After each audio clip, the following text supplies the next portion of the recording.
rebuilding trust and giving people their country back. These were some of the messages that Conservative Party leader Kemi Badenoch sought to get across in her first major speech of 2025. Amid applause from the assembled journalists, Badenoch was welcomed to the stage by Simon Clarke. Let's take a listen.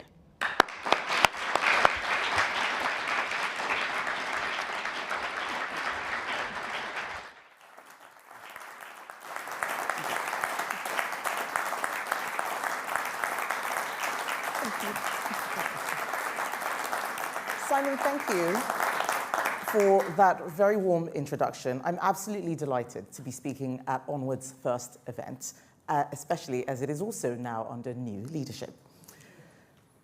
We are all getting poorer. Politicians across all parties have not told the truth about this, and instead keep prescribing quick fixes that are actually making things worse. The problem is broader than one party, one leader, or one period of government. Generations of leaders and entire ranks of senior managers have been trying and failing for a long time. Many have not been honest with the public about the challenges we face, and others have not even been honest with themselves. We are a great country, but we've lost our way.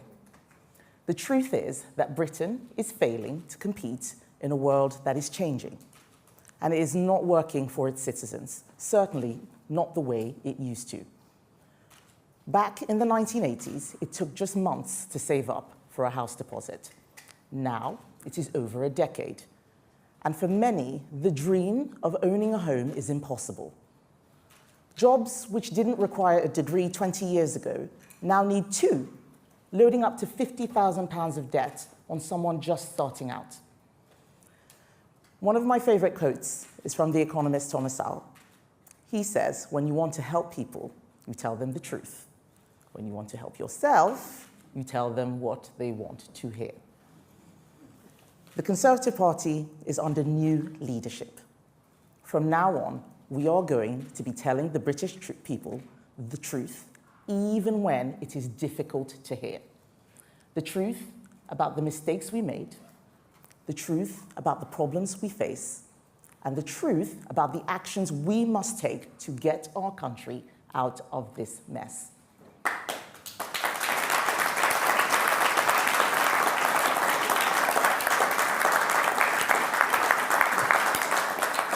It's hard not to feel sorry for the Labour government. It's hard because they have walked into some of the same traps that we did, like assuming that you can just keep raising taxes and there'll be no consequences. But I don't feel sorry for them, because as we saw last week, when Keir Starmer labelled people calling for an inquiry far right, he is what is wrong with politics. It's legalism, not leadership.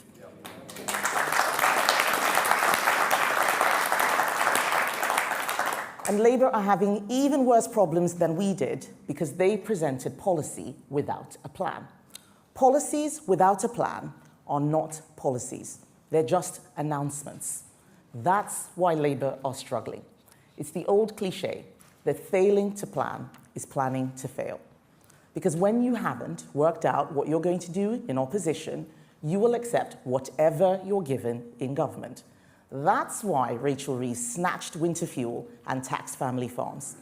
Those options were presented to us time and time again by officials, and we rejected them because they would hurt so many people for so little benefit. The Chancellor took them because she has no ideas of her own.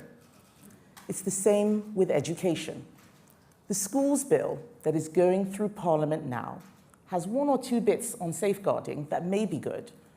The rest of it is worse than garbage. It is pure vandalism.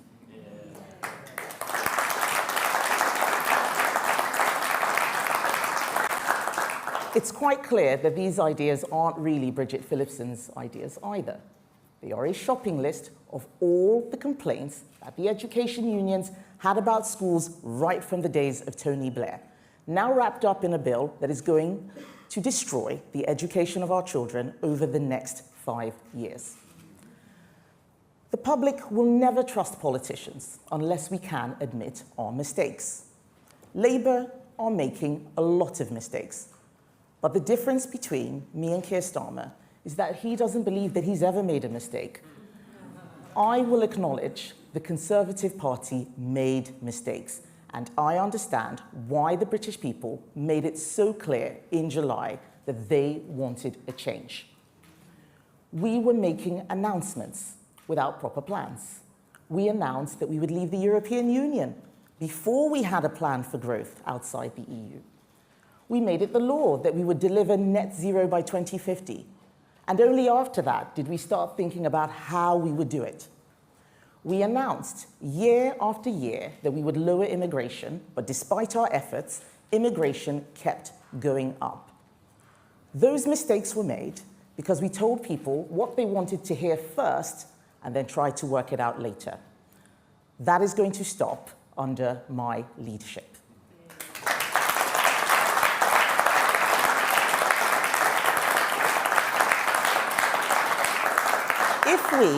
If we are going to turn our country around, we're going to have to say some things that aren't easy to hear. Let's start with our problems.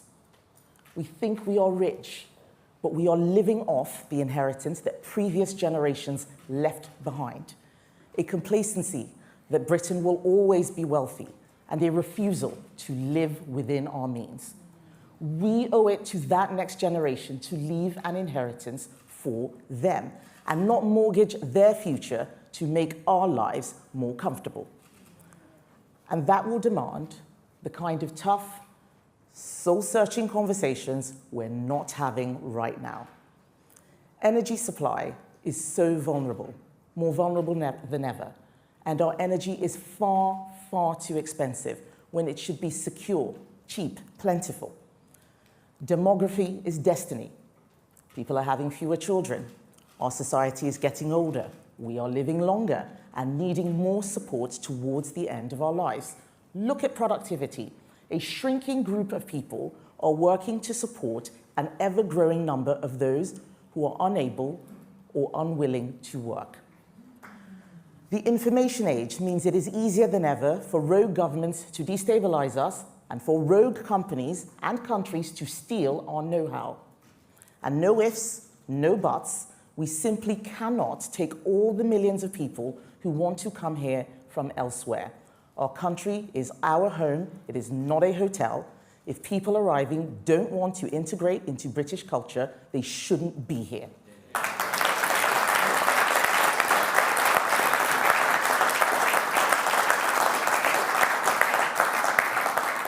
And it is not controversial to say that. And that's why we need new leadership.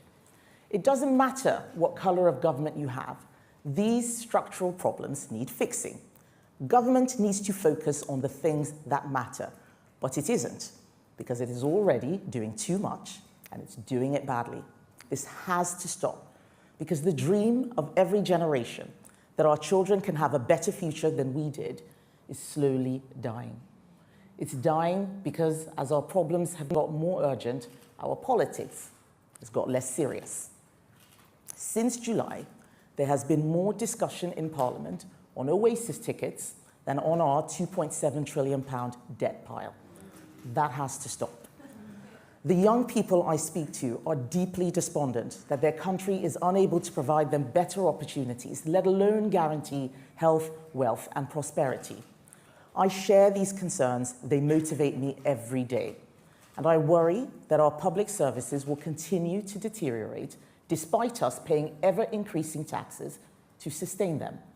And I worry that our armed forces will not be upgraded fast enough for a darker and more dangerous world. That's why Labour have to course correct now. But instead, we see them cancelling the good things we did and then doubling down on our mistakes. Labour are shrinking the economic cake right in front of us, wrecking business confidence, destroying jobs. They are suffocating the spirit of enterprise. Tiny bits of growth in the economy can hide millions of personal recessions. Life gets tougher as wages slip further behind another round of price rises. Millions of mortgages will be fixed at higher rates than necessary as a direct result of Rachel Reeves' economic mismanagement. Millions of jobs will never be created because business owners decide it's just too hard and there's no point if the Chancellor and HMRC are just going to punish them for it. Labour treat business as a cash machine, as if its only purpose is to give them ever more money to satisfy their desires for ever more spending. Business success is treated with suspicion, a burden to be tolerated rather than celebrated. It doesn't have to be like this. Last Friday, I spoke with a group of workers in Derbyshire. They are the backbone of our country. They have little time for politics. They're not interested because they are trying to build a better life for themselves and their families. They want government to do what it says it's going to do, and they don't really ask for much more. One lady, a single parent, told me just how much impact rising prices were still having. That it just seemed to be one thing on top of another, that nothing seems to be getting better, and it feels like no one is looking at it. Our country is tired of politicians promising the earth, but never having a plan to deliver it. They've seen it all before, and they aren't falling for it again. And part of this is because too many politicians haven't worked normal jobs or run proper businesses.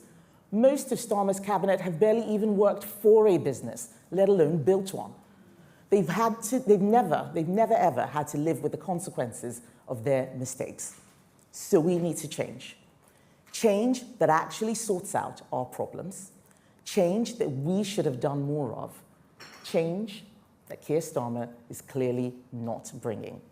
And that means the Conservative Party doing things differently under new leadership. First, we must restore trust. We will start by fulfilling the role the British people gave us, being an effective opposition, fighting for common sense and truth, building a plan which actually delivers. We need the government to do well in order for our country to do well. But they are failing on the basics. Labour may have a supermajority in Parliament, yes they do, but they are fast losing their legitimacy in the country. And why? Because during the election, Starmer hid that he doesn't want what the British people want. But everyone can now see the truth. He's a lawyer, not a leader.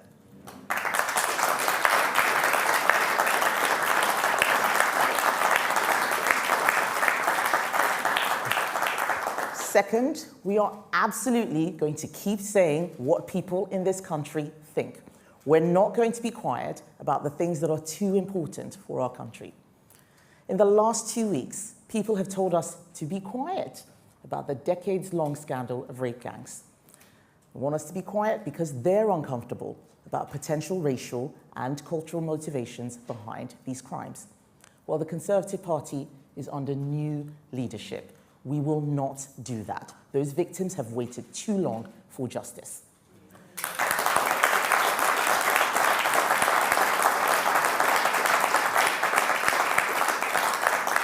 Let's take the post office, another scandal that needed addressing. Hundreds of postmasters wrongfully convicted, decent lives ruined, a national scandal. We were told that it was being sorted, that ministers didn't need to get involved. And yet the system was so slow. So I made sure that victims got justice with an unprecedented law to quash the unfair convictions of sub-postmasters. Under my leadership, our party is going to be about telling it straight. We need more people in politics who will do the right thing and who will use their common sense even when they are attacked. When I was a minister, I took on extremists who were putting women and children in harm's way. They called me a transphobe. They even called me homophobic. They said I was fighting culture wars as I tried to stop young children from receiving irreversible transgender procedures without any evidential basis. That same ideology led to male rapists being put in female prisons. This was one scandal other politicians were too scared to tackle and tried to ignore. I fought and I won. We will not ignore.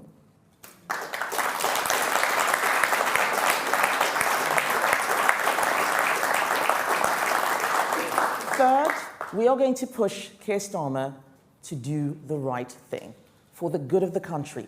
We can't afford for Labour to fail. We will back Keir Starmer when he does the right thing. I don't care who gets the credit.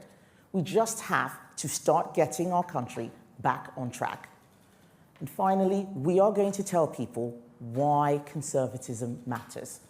We have gone through many iterations over these past 14 years, and at times it felt like our core beliefs had become secondary. It left people disillusioned.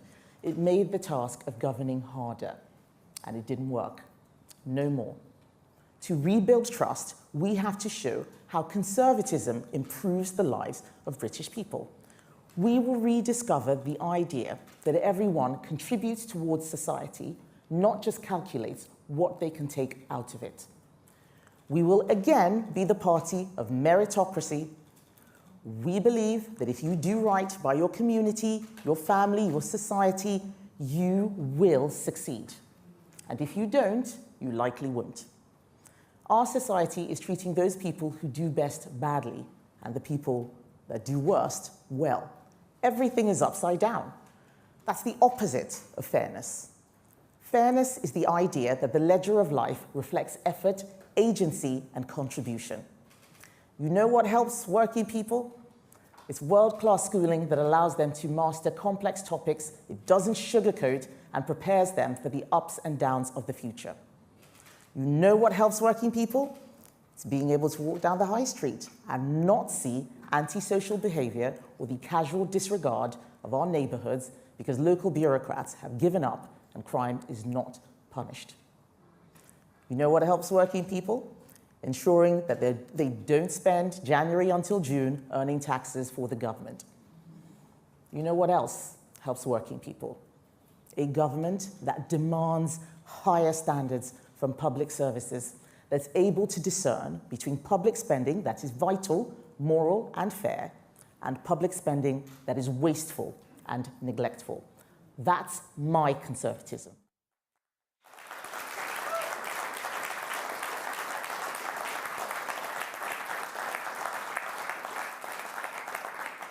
It's a conservatism which deals with the problems of today, which prepares us for the challenges of tomorrow. A conservatism which leaves a better legacy to the next generation of young people who will be around much longer, long after those in power now have left the stage. And real conservatism is intergenerational. It is guardianship. It isn't a quick buck for today. It's the guarantee that tomorrow will be better, richer, and safer. And why does this matter so much to me? It's because I know what it is like to have something and then to lose it. And I don't want Britain to lose what it has. I grew up in a poor country, and I watched my relatively wealthy family become poorer and poorer and poorer, despite working harder and harder as their money disappeared with inflation. I came back to the UK, age 16, with my father's last £100 in the hope of a better life. So I have lived with the consequences of terrible governments that destroy lives, and I never, ever want that to happen here.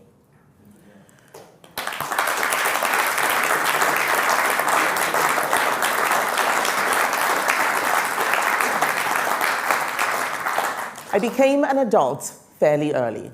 I was living as a lodger with a friend, studying part-time at an FE college to get my A-levels while working at McDonald's to pay my way. I know what it is like to feel alone. I know what it is like to have to decide between paying for food or paying for a bus fare. I did not study politics. I studied engineering, and after that, I went to night school and I got another degree.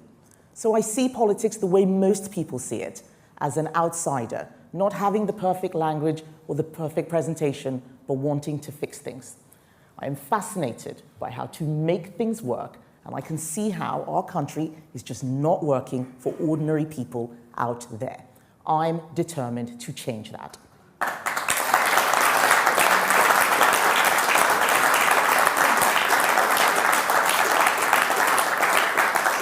So the Conservatives are under new leadership. We are going to do things differently. And this is my message to people watching today. We need a government that supports, not punishes those who do the right thing.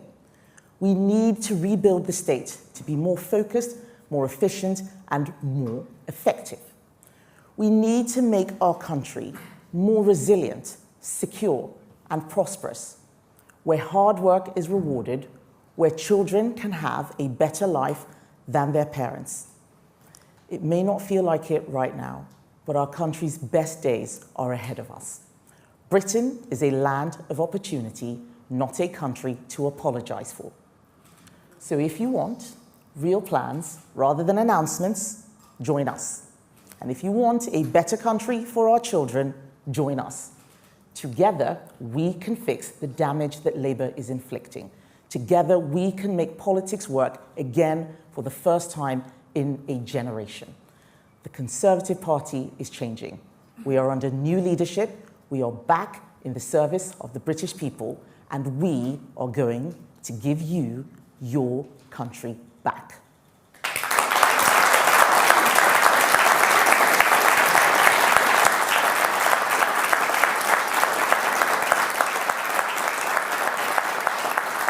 Thank you. Thank you. Thank you, everybody.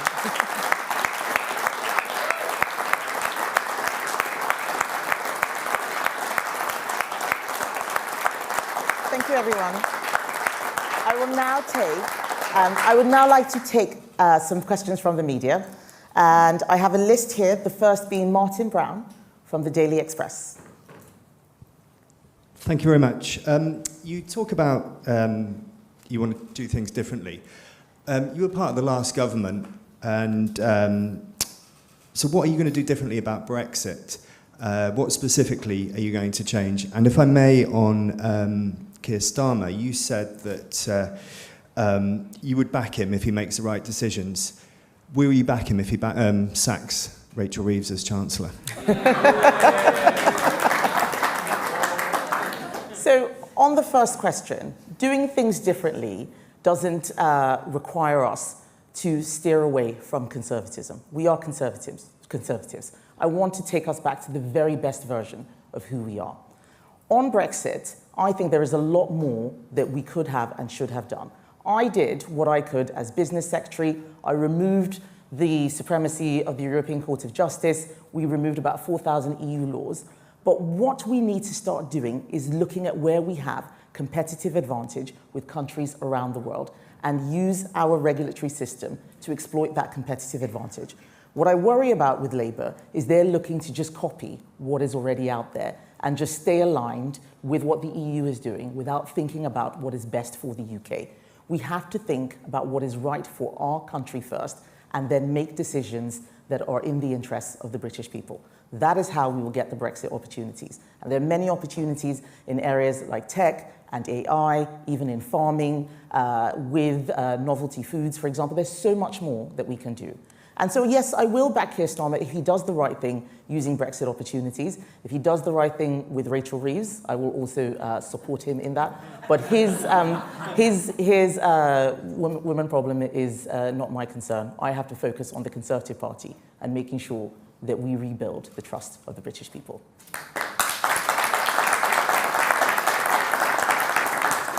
Hugo Guy from The Eye.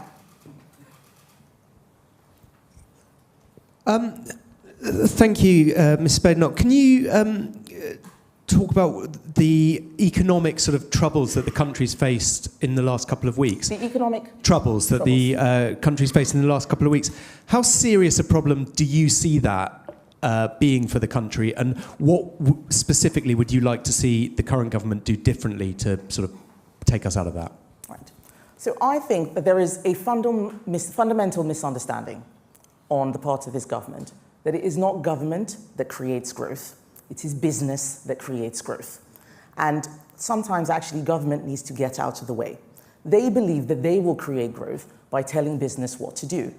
They've put on an enormous amount of burden with Rachel Reeves' last budget, not just with national insurance, but also with things like the family farms tax, the family business tax. And then you look at what's coming down the line. Their employment rights bill is going to be a disaster. No growth is going to come. I have been speaking to businesses since before I was leader, and what I can tell you now is that this budget has demoralized them. They are telling me that they're closing down. They are telling me they're letting people go. They are definitely not hiring. On Friday, as I said at PMQs, one business said, I don't think I'm going to be here in 4 years. I may not be here next year. That is the problem. Growth comes from business, and we need to start supporting business. Not just the big, large corporations who can often weather these things, but some of the smaller organizations, smaller businesses. We are the party, not just of big business, but small business too. We are the party of entrepreneurs. And we need to start creating policies that support those who want to start taking risks, start employing, creating businesses, because that is what is going to generate wealth for our country.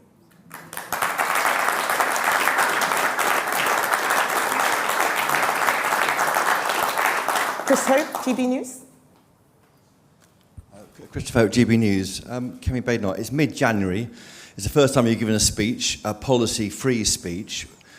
The polls have reform ahead of you in the polls. You're going backwards, according to YouGov this week. Why have you allowed Nigel Farage to make all the running, become the voice of the right, as he seems to be at the moment? And can you answer yes or no, will the Tories and Reform UK merge to beat Labour before the next election? Thank you, Chris, for your wonderful question. So first of all, I will start by saying that Nigel Farage says he wants to destroy the Conservative Party. Why on earth would we merge with that? First of all. But on the point of not having policies, I've just told you, Chris, policies without plans are just announcements. What the Labour Party has been doing, what Reform is doing, is making announcements. We did that as well, and people didn't like it. How well did net zero work? That was the policy. Where was the plan? So what I'm saying is that we're not going to start making promises without plans. We do have policies. We want lower taxes. I've said that we're going to reverse some of the stupid things that Labour's doing, like taxing family farms, for example. We have positions on all these things. We want stronger defence. We want to make sure that we lower immigration genuinely. Those are policies. The plans are going to take time. And that means us going away, thinking about them, and developing them with the expertise of people around the country, not just going on TV and saying what we would like to do. That is not serious.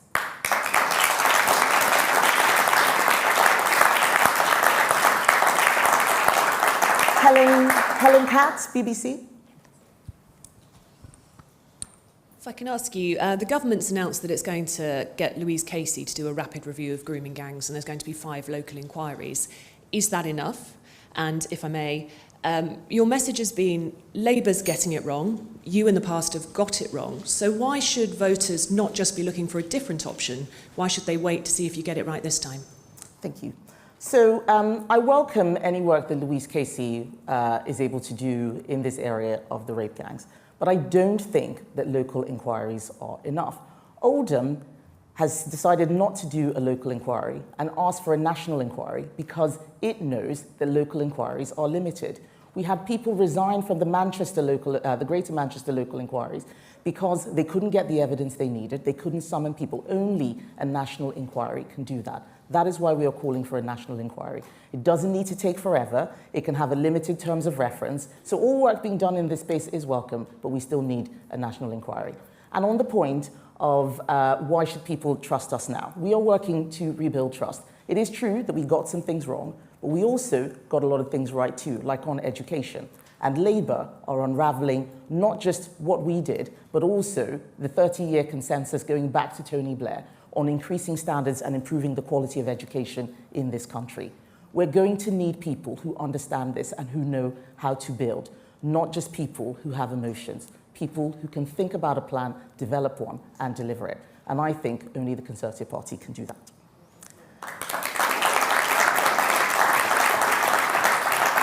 Kate McCann, Times Radio. Thank you. Kate McCann, Times Radio. Kemi Badenoch, in your speech, you accused Keir Starmer of legalism without leadership. I suppose I want to have another go at what Chris was asking you, because some people might say, you know, that speech would make a great column or a think tank paper, but it's not leadership. Leadership is about doing something. So when will you stop explaining the problem and start doing something? And if I might add, You were asked about Rachel Reeves, and you said Keir Starmer's woman problem is not my concern. What's the relevance of her gender there? Thank you. Thank you. So, on the point of showing leadership, we have to do the job that the British public have given us, and that is to be an effective opposition. I know that most of the times that we spoke, I was business secretary, but we are not the government now. We don't do, we effectively hold the government to account. What I can do is set out a plan, show a pathway for how we can have a better country in the future. That is what I'm doing now. That is exactly what I'm doing standing here. And one of the things that we're going to need to do is show that we are different. That is showing leadership. I have to do that. That is my job as the leader of the Conservative Party. There are many things that I disagreed with under previous premiers. I'm not here to litigate the past. I'm here to set out the future. And you ask, what is the relevance of Rachel Reeves' gender? Well, when she stood up in her budget, she wanted everyone to know that she was the first female chancellor. I didn't stand up here congratulating myself for being a female leader or being a black leader. And that's why when you open the door to those things, it means that people can comment on them. Thank you.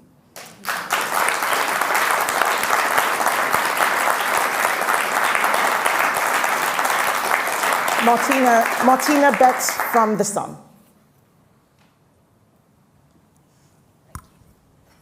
Martina Bett from The Sun, and if I may, I would like to ask you a story on our front page today. Do you think heads should roll at the BBC for failing to vet a rapper who turned out to be a convicted killer? And should the public have been told about who he was before listening to his music? And just on a broader point, what are your thoughts on the BBC licence fee? Thank you. Okay. I pay my BBC licence fee regularly, and that's all I will say on the BBC licence fee. But on the broader point, I do think that serious questions need to be asked. I haven't read the full story, but I saw the headline on the cover of The Sun, and I think it is absolutely shocking that someone who murdered someone is then being promoted by the BBC and allowed to share lyrics that I understand are violent. But it also speaks to a broader problem about how we treat people who do wrong things, and also the relationship that the state has with a lot of musicians and organizations. The public sector should support free speech. That doesn't mean it needs to pay for it. I had a similar problem when I was business secretary. There was an organization called NECAP, IRA supporting, and lots of violent lyrics, and I stopped public funding for it. I don't think the government should be paying for these things. I don't think public broadcasters should be paying for these things. And they took me to court. Labour decided to drop the case. They are not serious. We need to show and we need to set an example, and we need to show where we draw the line about what we think is right or wrong. It's not about free speech. And I think that there is a broader problem here where we've forgotten how to calibrate when to say something, when to get involved, when to step in. And I think that that's what's happening at the BBC. Sam Coates, Sky News. Sam Coates, Sky News. Kemi Badenoch, listening closely to your speech, I'm just wondering whether there's a danger that it's all just a bit, well, depressing. Because you gave a long list of things that you think are intractable problems and a long list of things that you're against, you know, Tory politicians, Labour politicians, national officials, local bureaucrats, parliamentarians, all sorts of policy failures. You haven't given much sense of a solution. You're quite upfront about that, but isn't this an issue? And also, isn't it all just a bit joyless, which in political terms is a problem because it's a contrast to Nigel Farage? So I think that this is a great question. And I'm speaking based on where the Conservative Party is. We have just suffered our greatest ever defeat, ever, in hundreds of years. I don't think the public will start trusting us if I turn up looking like I'm having a great time and everything is fantastic. I want them to know that we understand why they asked for change, why they voted pretty much every party they could do in order to kick us out. So I'm doing a serious job here. I'm talking about new leadership, and I want them to know that things are different and we are going to be earning their trust. But I did say some positive things. I talked about the next generation. Intergenerational unfairness is something that I really care about. We've got to give young people hope and optimism. We've got to give them sunlit uplands, and I will do that. Nigel Farage has been knocking around for 20 plus years. He's been leading all sorts of different parties, so he's had a head start. I've been leading the Conservative Party for 10 weeks. Let's see where we are in a few months, in a few years.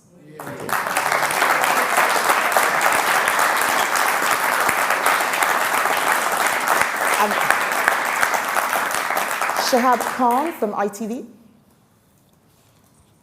Hello, Shihab Khan from ITV Shihab. News. During your speech, you spoke about telling the truth about mistakes that previous Conservative governments or Conservative leaders have made. Given your current position on grooming gangs, do you therefore believe it was a mistake from previous Conservative governments not to call for a national inquiry during their 14 years in office? And a second question, if I may, do you still stand by your position that Reform UK's membership numbers are inaccurate? Right.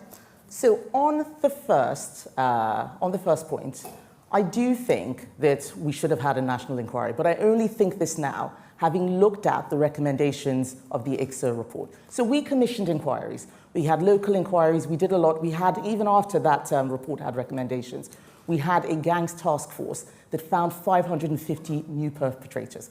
That is why I think we need a national inquiry. So we did some things, but as the results came in, my view is that we should have done more. So saying it was a mistake would be hindsight analysis. At the time, we assumed that those inquiries would cover it. Now we can see that there is still more to do. So let's do more. And the point I was making last week at PMQs was that this isn't about blame. It's not about whether Keir Starmer should have done this or we should have done that. It's about what we do now. We spend a lot of time pointing fingers rather than just getting on and doing stuff. Let's get on and deliver justice. And on the second question, I stand by the tweet I made at the time. I think if you read it very carefully, you'll see I was very specific. But I don't think the public are interested in litigating membership numbers. They want to know what we are going to do for them. And that is what my speech today is about. And finally, Katie Balls from Spectator. Katie Balls from The Spectator. First off, you spoke in your speech, Kemi Badenoch, about mistakes that the Tories have made in government. Is there anything you want to apologise for on behalf of the Tory party to voters watching this? And then secondly, of course, we have Donald Trump returning to the White House next week. And there's lots of talk about a potential vibe shift, a change in the mood. And I wondered, do you think the political temperature is changing where people are saying things they were too scared to say before? Okay. So on the first question, I remember when we had a speech last month about immigration. And that's one of the things where I came out up front and said, we acknowledge that we made mistakes. I was knocking on a door recently, and I was apologizing to the person at the doorstep, and he said, I'm not interested in your apology. I want you to get these people out. And that's what I'm going to be focused on. On the second point about vibe shifts, I think that things have been in a state of flux for at least 10 years. There's been a vibe shift almost every 18 months, and we're seeing the latest iteration. And we are going to have to be flexible as a party. We're going to need to make sure that as the country is changing, as it's evolving, we are representing authentic Conservative values and showing that whatever the situation, we are the best placed party to help deliver hope and optimism and a better future. Thank you. So there we are, the Conservative leader Kemi Badenoch giving her first major speech of 2025 and taking questions from the journalist. She opened it by saying that the Conservative Party is under new leadership and we are going to do things differently. She said that she and the party would from now on tell the British public the truth, even when it was difficult to hear. Well, listening to that was our political correspondent, Ian Watson, who is at Westminster. So, Ian, I was interested in some of the questions the journalists asking, where are your policies and when are you going to start doing something? But she hit back at that. Yeah, she did. She said they had to rebuild trust. They had their worst ever defeat in hundreds of years, and therefore it takes time to rebuild. I thought there's several things which were interesting. She wasn't bad on the sound bites. She said that Keir Starmer was a lawyer, not a leader, for example. And she said she was going to give people their country back. The question is, how is she going to do that? And you're absolutely right, Nikki. People were asking again about specific policies or indeed the lack of specific policies. So what I was going to do now is actually help translate for anyone who's watching. So I think there are some clues as to where those policies would be, some seeds that she was planting. Just going over my own notes here, but she said, for example, everything is upside down. The ledger of life should reflect effort. Those who do worse are treated well. Now, what does that say to me? That says benefit cuts. Secondly, she says that some, not all, but some public spending is wasteful and neglectful.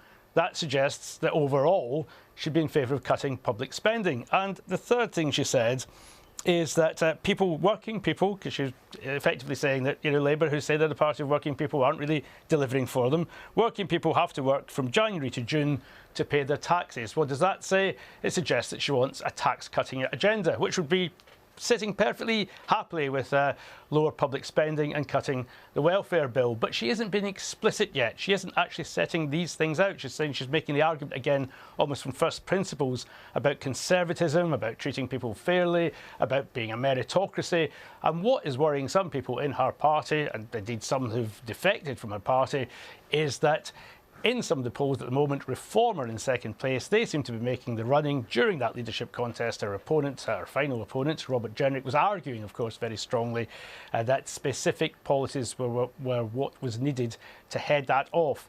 And where she has been specific, it's usually in opposition to specific things Labour are doing. For example, opposing the taxation of private school fees, for example, or she's talking about, for example, given the state of immigration, potentially a cap on immigration. But she's not setting out a fully fledged vision of where she's going. Now, she said, okay, she's been there like 10 weeks. Nigel Farage has been around a long time, representing all sorts of different political parties. So it was a plea to be given more time to work this out.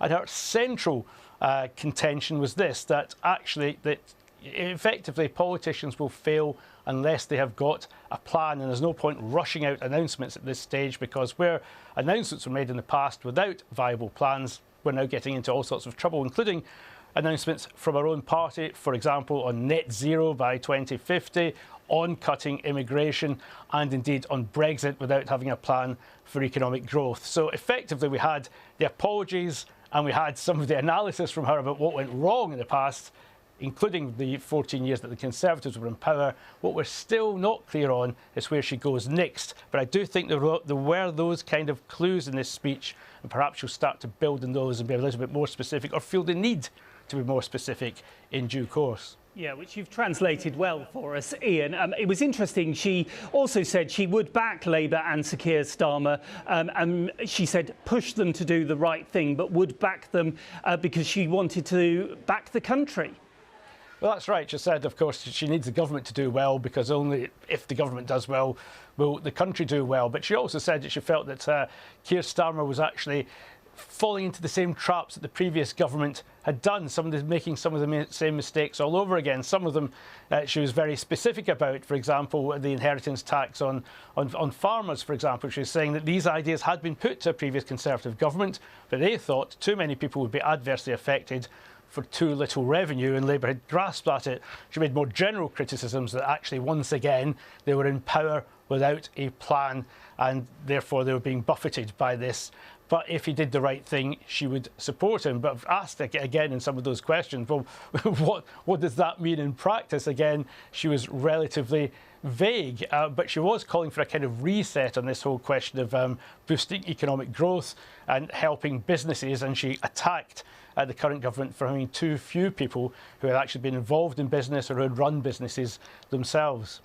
And also in those questions, I always find it interesting what the journalists want to focus on rather than the politicians. And a number of them did bring up Nigel Farage. Yes, they did, because again, he's making the running, and one of them was saying actually wasn't she being a bit joyless? I guess that Keir Starmer very serious, but it's Nigel Farage to some extent who's got, if you like, for want of a better word, charisma, or if not a common touch, a way of communicating his message. Kemi Badenoch, to be fair, was unapologetic about the way she communicated her message. She said she would stand up for people and say what they were thinking. She said she goes into controversial areas that other politicians are too scared to touch. She talked about the rape gangs, as she called them, the grooming gangs. She talked about trans prisoners. So she was actually saying, look, she's quite happy to talk about these issues. But the overall demeanour, I think, was being criticised by some of the people in those questions, and whether she was actually cutting through with the kind of people that Nigel Farage was apparently successfully targeting, because, Reform in some polls are in the mid-20s, not far behind Labour and ahead of the Conservatives. Yeah, and Helen Catt, our colleague, did ask her about grooming, and there's a reason for that, because we're expecting a statement from the Home Secretary shortly about that. What more do we know about that statement, Ian? Yeah, well, it isn't going to be the national inquiry that Kemi Badenoch insists that the government needs. She said that at the time, of course, the previous government thought it was doing everything right. It's only in retrospect, with hindsight, that she recognises that it should now go further. The current government should go further, and they should have gone further.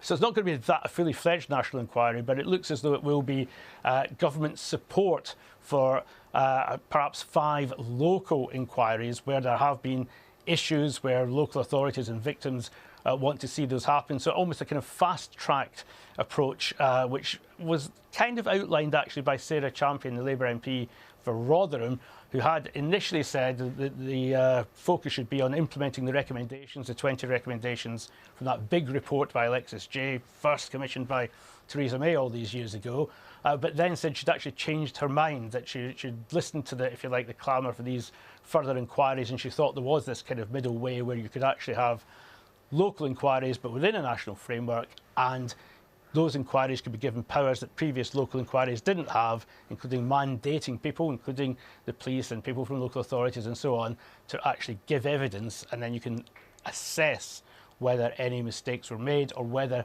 this is still a continuing problem in some areas. And it looks as though the government's going some way towards that kind of suggestion, having had a lot of criticism from Reform, from Kemi Badenoch, and of course from the other side of the Atlantic. Yeah, indeed.